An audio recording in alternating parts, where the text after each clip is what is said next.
আসসালামু আলাইকুম ফ্রেন্ড, সকলে কেমন আছেন? আশা রাখছি ভালোই আছেন।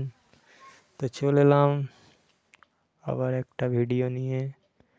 তো আপনাদের দেখাবো আজ আমার থাই 7 পেয়ারা গাছ।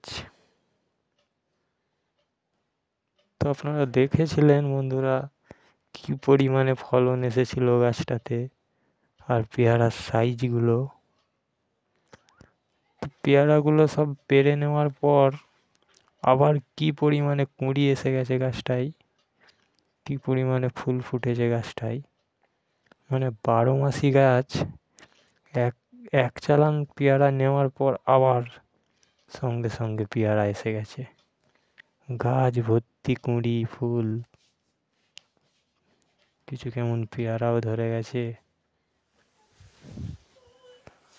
তো দেখতে থাকুন বন্ধুরা, আপনাদের দেখাচ্ছি, দেখতেই পাচ্ছেন প্রত্যেকটা ডালে ডালে।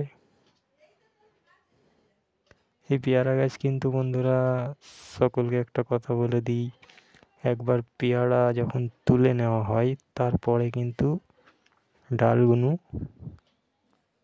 ছাঁটতে হয়।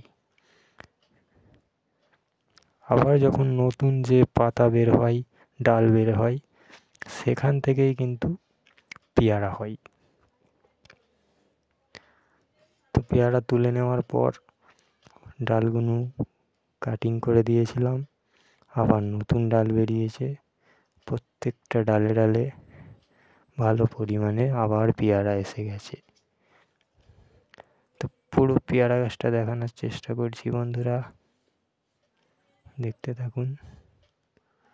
এটা হচ্ছে 3 বছর বয়স হলো গাছটা থেকে প্রচুর পরিমাণে পেয়ারা পেয়েছি। নিজেরা খেয়েছি, আত্মীয় স্বজনকে দিয়েছি, বন্ধু বান্ধবকে দিয়েছি, আবার প্রচুর পরিমাণে পেয়ারা এসে গেছে। তো বন্ধুরা, ভিডিওটা ভালো লাগলে অবশ্যই লাইক করবেন। যে লাইক করবেন সকলকে পেয়ারা খাওয়াবো।